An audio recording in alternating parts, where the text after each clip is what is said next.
Freedom, you see, is not the absence of fear. It's the art of dancing with it. We have been taught since childhood that freedom means escaping what frightens us, locking it away, silencing it, avoiding every shadow that trembles in the corners of our mind. But what if the very thing you run from is the music you were meant to move to? What if the rhythm of fear is not an enemy's drum, but a divine tempo calling you into deeper life? You see, life is a curious performance, an endless interplay of opposites. Joy and sorrow, love and loss, light and darkness, certainty and chaos, each moving in and out of each other like dancers in an eternal waltz. And you, standing in the middle of this swirling motion, cannot truly live unless you learn to join the dance. Yet the moment you freeze, the music seems to turn against you. Fear, then, is not the sign that something is wrong, it's the invitation to move differently. Consider this: when you look at the ocean, you do not expect the waves to hold still. Their beauty is in their restlessness. The same is true of the human soul. But our culture has made an art of stillness in the wrong way. We want to hold everything in place: our emotions, our identities, our beliefs. We fear change as though it were death itself. Yet life is change, and the refusal to move with it is the only real death. When you feel fear, something inside you is trembling because it is about to transform. But most of us panic, and in our panic, we miss the transformation. We tighten up, we run away, we distract ourselves with noise and goals and certainty, anything but silence, because silence is where the unknown begins to speak. But freedom, real freedom, begins the moment you turn toward that trembling. The moment you stop trying to kill the fear and instead invite it to dance. I remember once standing before a great mountain cliff in California, watching a hawk glide on invisible currents. It never seemed to fight the wind. It didn't resist, didn't struggle. It moved with the invisible, with what it could not control. And I thought to myself, that is freedom. To trust the invisible wind, even if it frightens you, because life itself is made of such winds. You cannot see them, but they move you, shape you, carry you, whether you like it or not. So why not learn the rhythm of their motion? Why not dance with what you fear, instead of bracing against it? Fear is a form of energy, raw, electric, alive. It is the trembling of life itself before something vast, mysterious, uncontrollable. It's not an error in the system, it's part of the design. The same current that surges through your body when you fall in love is not so different from the one that runs through you when you stand before the edge of a cliff. The difference is interpretation. One you call joy, the other you call fear, but both are life announcing, I am here. We must stop treating fear as the enemy of freedom. Fear is the proof of freedom, for only a free being can feel afraid. A stone is never afraid, it has no awareness of loss. But a living being, capable of imagination, of love, of death, must feel fear. It is the echo of possibility. The trouble begins when you believe that fear must go away before you can act, before you can love, before you can live. But that is like waiting for the ocean to be flat before you learn to swim. You don't calm the sea, you learn its movement. You dive in, sputter a bit, struggle, and then, slowly, you begin to float. That's dancing with fear. You allow it to be there, not as a prison, but as a pulse. Have you ever noticed how the best dancers don't look like they're fighting the music? They surrender to it. They let the rhythm lead their bodies, but they still choose how to move within it. The same applies to life. You don't get to choose the song, but you do get to choose your dance. And fear, you see, is simply one of life's darker notes, necessary to give the melody depth. If it were all light, all comfort, you would never grow. You would never wake up. When people ask, how can I be free from fear? I say, you cannot. But you can be free in fear. That's the subtle shift that changes everything. You stop seeing fear as a signal to retreat and start seeing it as a signpost, a direction pointing toward your own aliveness. Think of the first time you ever fell in love.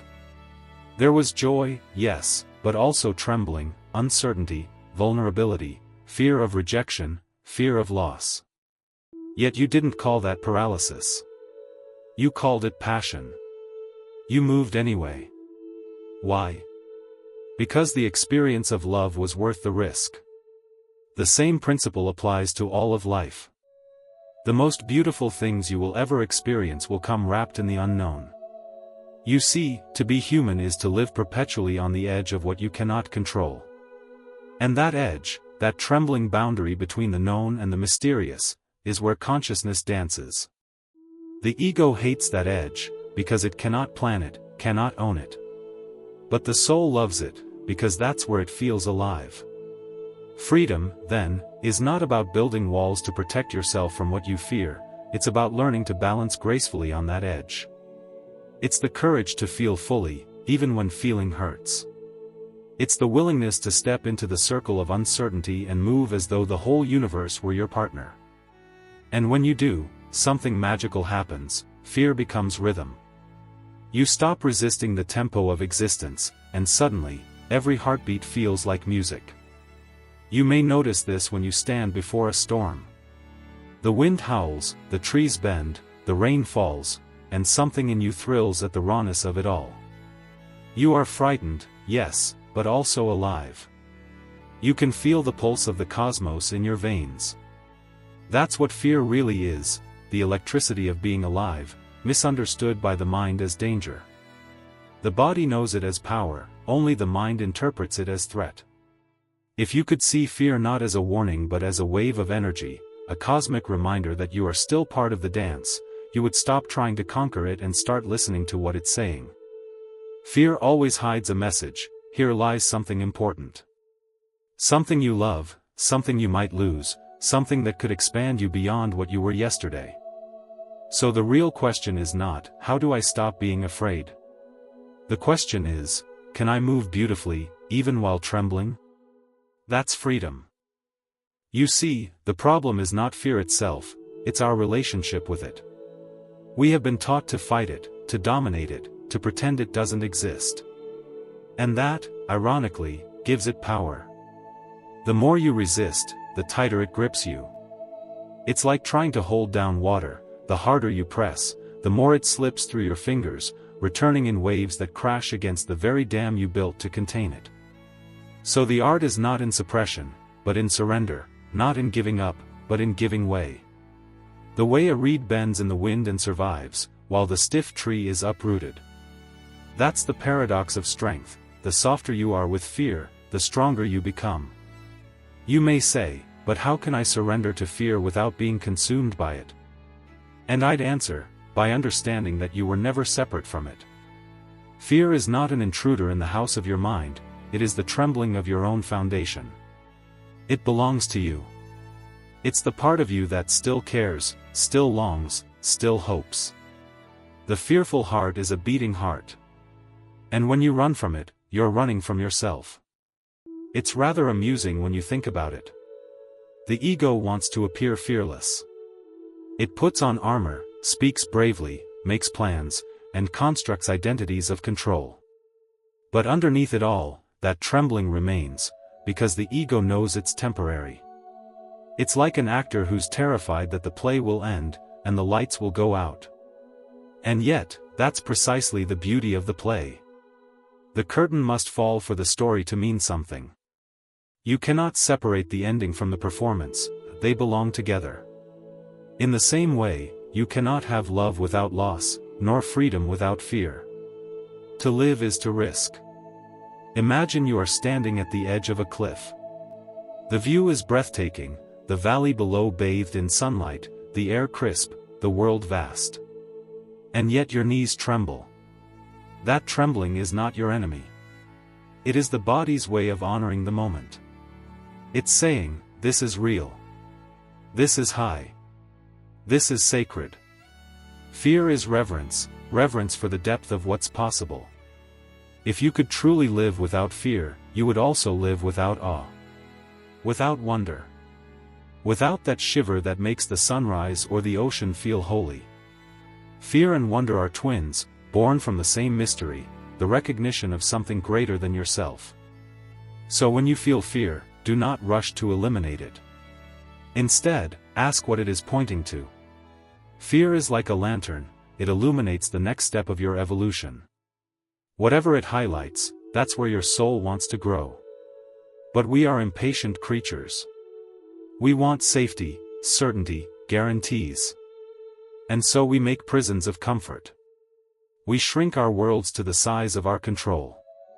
We say, I will only dance when the floor is solid, when the music is slow, when I know every step. And life, mischievous as it is, says, but that is not dancing. That is rehearsal. The real dance happens when you forget the choreography. When you stop trying to perform and start responding, spontaneously, naturally. That's when freedom enters, because freedom is not pre-planned. It is discovered moment by moment, through trust. Do you see? Freedom is not a condition, it's an attitude. It's not the absence of walls, but the refusal to live as though walls exist. Even in a cell, a free mind can imagine horizons.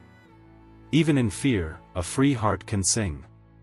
There was once a Zen story, not to preach, but to illustrate, of a monk chased by a tiger to the edge of a cliff. Below him, another tiger waited. And in that instant of terror, he noticed a single strawberry growing beside him. So he plucked it and ate it. And it was the sweetest strawberry he had ever tasted. Now, this is not a tale about denial or bravery. It's about presence. Even surrounded by fear, he chose to taste life. And that is the essence of freedom, to be fully present, even in danger. To find sweetness in the trembling. For when you see clearly, you realize that fear only paralyzes you when you resist it. When you lean in, it becomes movement. Like a wave, if you try to stand still, it knocks you over. But if you swim with it, it carries you forward.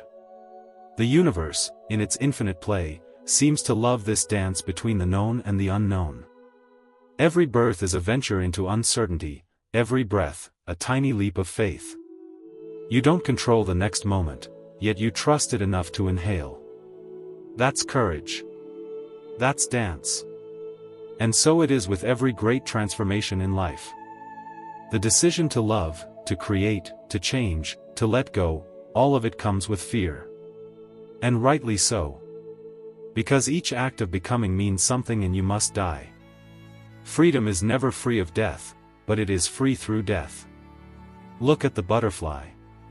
The caterpillar must dissolve in darkness before wings can emerge. That darkness is not punishment, it's preparation. The fear that grips you before transformation is not there to destroy you. It's there to melt you down to your essence, so you can fly lighter, freer. But most of us never stay long enough in the cocoon. We sense the heat, the discomfort, and we scramble back to safety. Yet safety, you see, is not life. It's a pause. And the longer you pause, the heavier you become, until fear itself is no longer the enemy, it's the weight of your own unused wings. To dance with fear is to trust that there's a rhythm even in the chaos. To move gracefully, even when you cannot see the floor beneath you. To say yes to the unknown, not because it's safe, but because it's real. And perhaps that's the deepest secret. Life only reveals itself to those who dare to touch it directly, not through theories, not through plans, but through the trembling experience of being. When you allow yourself to feel fear fully, without naming it, without labeling it good or bad, it transforms into awareness. The very energy that once froze you begins to flow. You stop saying, I am afraid, and start seeing, there is fear. And that small shift, from possession to observation, opens an infinite space. The dancer steps back, and suddenly, the music is heard. The truth is, freedom is not something you acquire. It is what remains when you stop clinging. Fear will still arise, but it will no longer define you.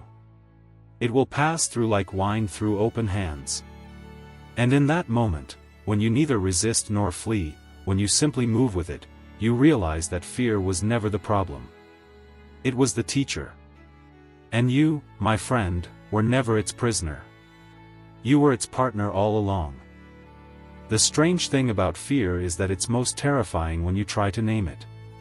Once you look directly at it, without judgment, it begins to dissolve like mist under sunlight. Because what you're truly afraid of isn't the thing itself, it's the story you've told yourself about it. We imagine catastrophe where there is only possibility. We create monsters out of shadows, forgetting that light is what gives shadows shape. The moment you bring awareness, not resistance, not analysis, but simple awareness, fear transforms from a wall into a doorway. It's like standing on a stage before 1,000 eyes.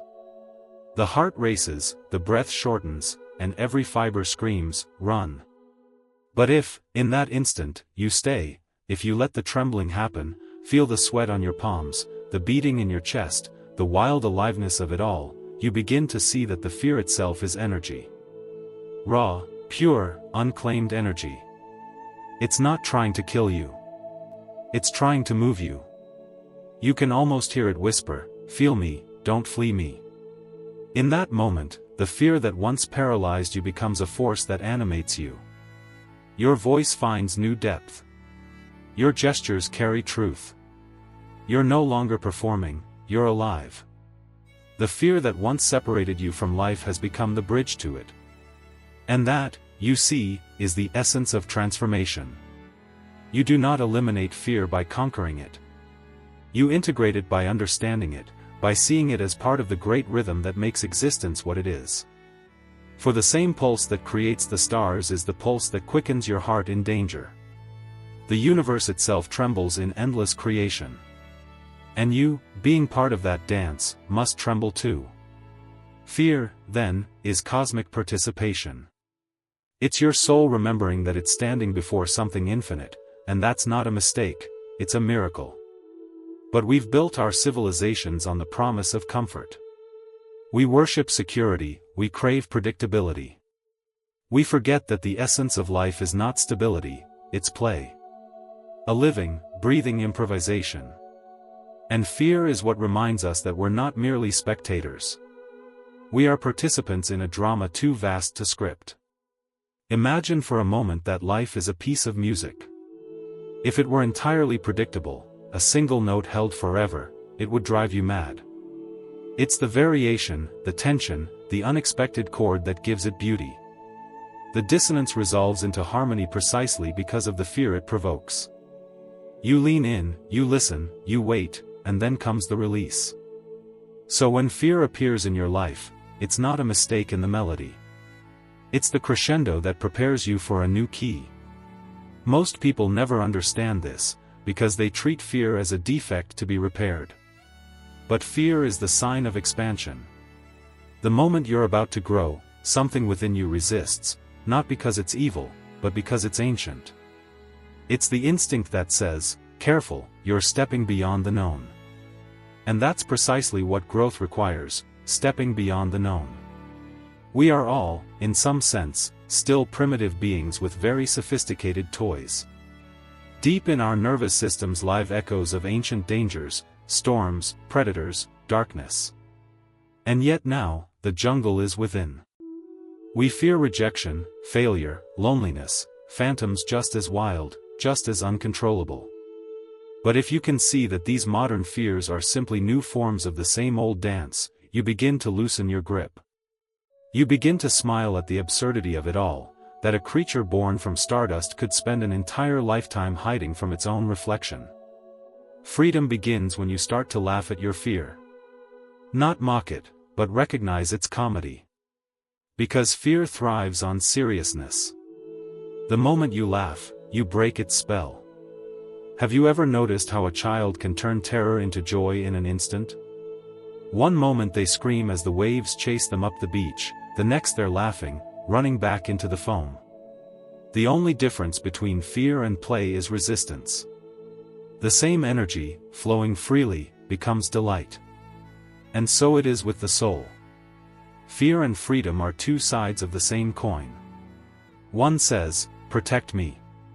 The other whispers, "Trust me." And when you finally learn to listen to the whisper, life opens like a door in a dream. But here's the subtle trick, you can't force yourself to trust. Trust isn't something you do. It happens when you realize there's nothing else you can do. When control collapses, and you see, often through tears, through laughter, through exhaustion, that life has been carrying you all along. You don't dance to control the music. You dance because you've realized you are the music. The fearful mind says, I must make the right moves. The free spirit says, there are no wrong moves. Once that realization sinks in, fear loses its sting. You begin to play again. To make mistakes gloriously. To love foolishly. To live dangerously in the most sacred sense, not reckless, but awake.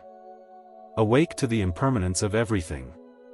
And when you are awake, fear becomes intensity, the vivid color of consciousness. You may still tremble before the unknown, but now you see the trembling as sacred. The same trembling that makes the leaves shimmer in the wind, the same trembling that makes a lover's voice shake before saying, I love you. That trembling is life revealing itself through you. And the more you dance with it, the more graceful you become. For dancing is not about stilling the music, it's about finding balance within movement. And the beauty of this balance lies in its instability. To dance well, you must never stand still.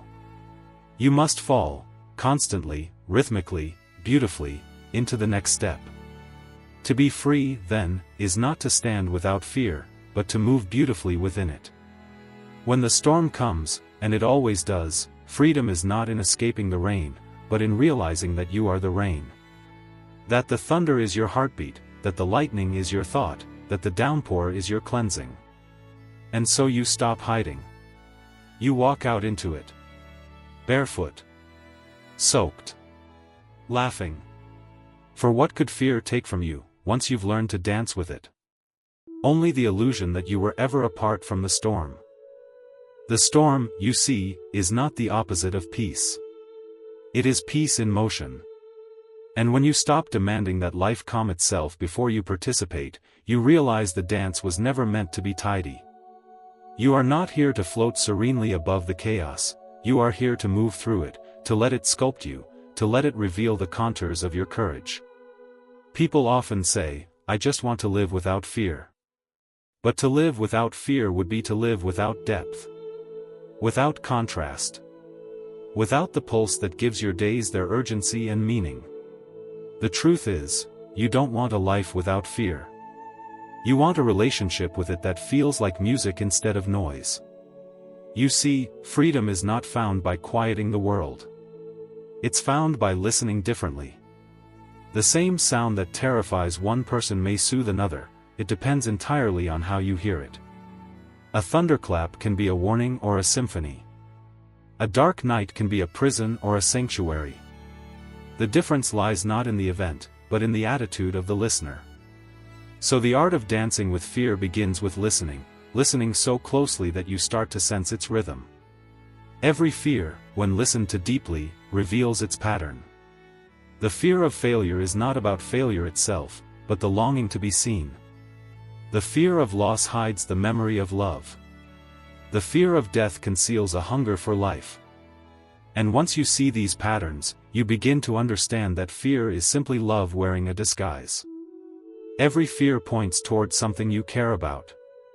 Without love, there would be nothing to fear losing. So the more you love, the more you will fear. But that's not tragedy, that's beauty. Love and fear are two notes of the same song. They dance in and out of one another like day and night. You cannot silence one without dimming the other. To demand love without fear is to demand sunlight without shadows. The wise learn to hold both. Think of the moon reflecting the sun's light upon a dark sea. It doesn't resist the darkness, it illuminates it. In the same way, when you shine awareness upon fear, you don't eliminate it, you reveal its hidden light. The dance begins the moment you stop asking, how do I get rid of fear, and start asking, what is fear trying to show me? Sometimes it shows you where you've been asleep. Sometimes it shows you where you've been clinging. Sometimes it simply shows you that you are alive. When you truly begin to see that, fear becomes sacred. You begin to welcome it, the way a musician welcomes silence before the first note, because you know that from that silence, the song will be born. And isn't that what life really is? A song played on the fragile instrument of being. A song that trembles, sometimes breaks, but always returns to its melody. The trouble is, we want the sheet music before we play. We want guarantees. We say, "Tell me how it ends.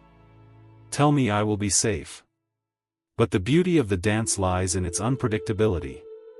If you already knew every step, there would be no freedom in it. Only repetition. Freedom is improvisation, the willingness to be surprised by yourself. And fear is the spark that ignites that improvisation. It pushes you to the edge of what you know, and whispers, "Step further." Of course, you can refuse. You can stay within the circle of the known, repeat the same moves, keep the same job, the same beliefs, the same routines. You can build your walls higher, polish them with logic and control, and call that security. But security, you'll notice, becomes suffocating.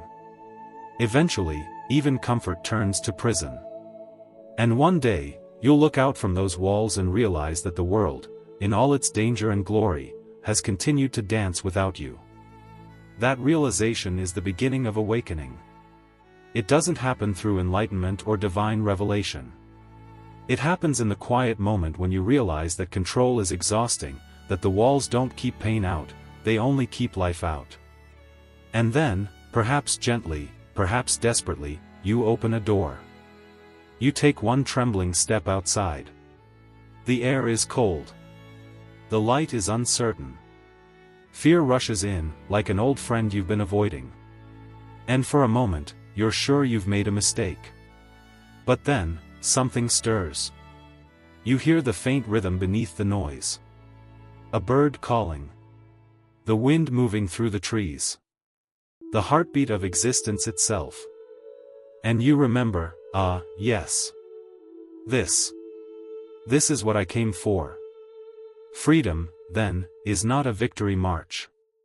It's a slow, deliberate return to the truth that you were never really trapped. You were just holding your breath, waiting for permission to exhale. When you finally let go, when you breathe again, you realize that the fear you carried was never meant to stop you. It was meant to wake you. To wake you into presence. Into humility. Into wonder. Because to be alive, truly alive, is to stand constantly at the threshold of the unknown. To look into the abyss and see not death, but mystery. To feel that tremor of fear, and smile, because it means you are close to something real. It means you are touching the edge of the sacred.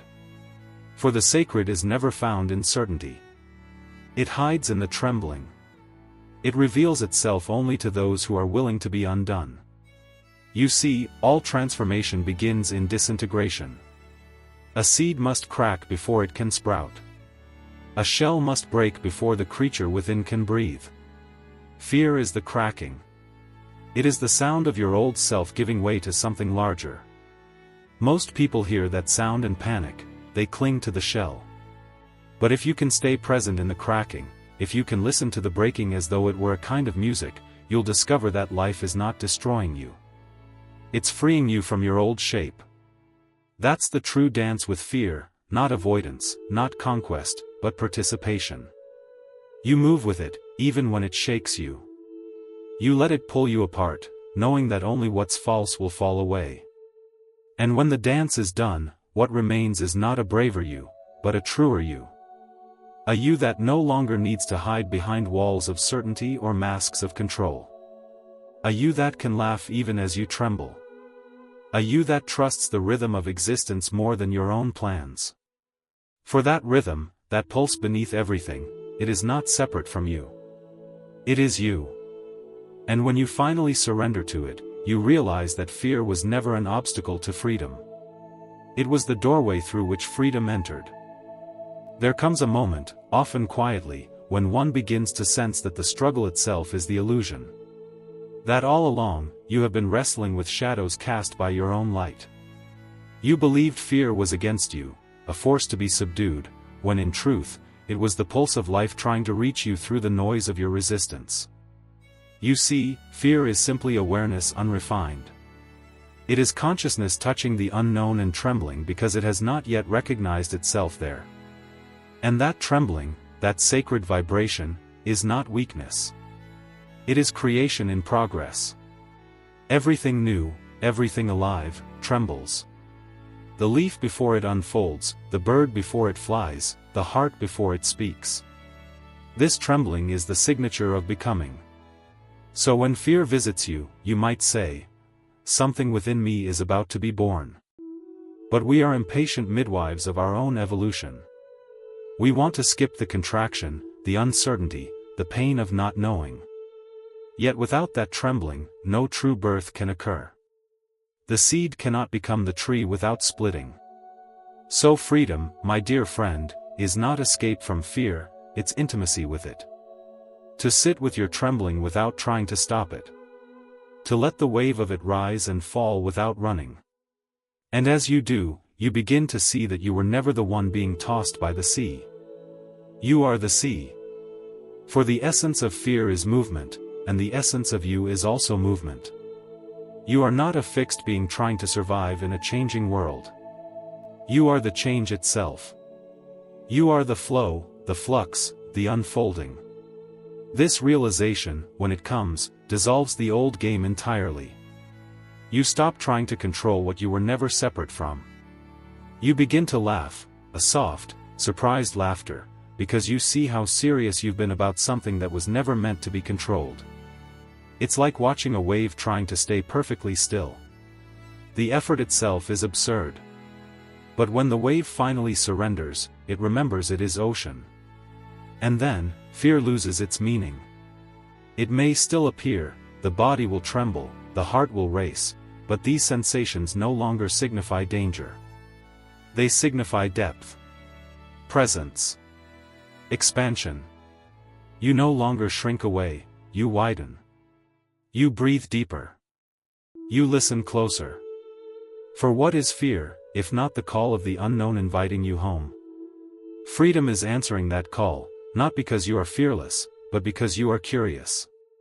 Because something in you trusts that what you will find on the other side is not annihilation, but revelation. You see, the mind always imagines fear as a wall. But when you approach it directly, it's revealed to be a curtain.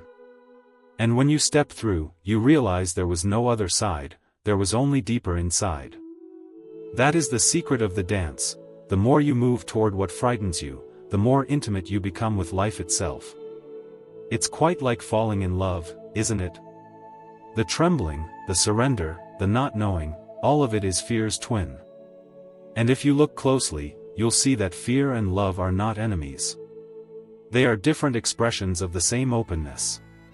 Fear is love's shadow, cast when the heart hesitates. And when you begin to dance with fear, gently, without aggression, the shadow fades, revealing the love it was guarding all along. So perhaps the question has never been, how do I overcome fear? Perhaps the true question is, can I love what frightens me? Can I look into the face of uncertainty and see not an adversary, but a teacher? Can I stand in the trembling and recognize the sacred pulse of creation itself? If you can, even for a moment, then the whole world shifts. The air becomes lighter, the heart softer, the mind quieter. You begin to see that every encounter, no matter how fearful, is an invitation to awaken. You realize that the universe is not testing you. It is teaching you how to trust. And what is trust, after all, but dancing with the invisible? You do not need to know the steps, you only need to feel the rhythm. You do not need to see the path, you only need to take the next step. This is the art of living freely, to move in harmony with what is, instead of demanding that it change. To stop trying to direct the music, and start listening to its deeper beat. There is a subtle beauty in that surrender. Not the surrender of defeat, but of recognition. The realization that the same power that stirs the oceans, that spins the galaxies, that lights the stars, moves through you right now, in this breath. When you feel fear, you are feeling that power. It is life surging up to remind you that you are alive. And yet we shrink from it, labeling it wrong, calling it negative, trying to medicate, manage, escape. But fear is sacred energy misinterpreted. The fire that could have illuminated your path instead becomes smoke that blinds you. So the task is not to extinguish the fire, but to learn how to see by its light. When you dance with fear, you are reclaiming that light. You are saying to the universe, I am willing to feel. I am willing to be here. And the universe, in turn, responds, then I will show you everything. Because only those who are willing to feel everything can experience freedom. Freedom is not numbness. It's not detachment. It's not standing aloof from pain or danger. It's the ability to let life move through you completely, joy, sorrow, fear, ecstasy, without clinging to any of it. It's knowing that you can never drown, because you are the water. So, the next time you feel that familiar flutter in your chest, that tightening in the stomach, that pulse of resistance, pause. Don't flee. Don't analyze. Just breathe. Feel it. Watch it. Invite it closer. Say to it, you are welcome here. You belong. And watch what happens. Slowly, the tension begins to shift. The fear that once felt like an enemy becomes an energy, alive, dynamic, purposeful. It moves through you like wine through the trees, and in its movement, you hear something astonishing, music.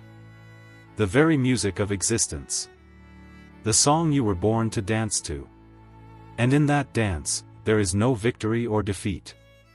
No past or future. No self to protect.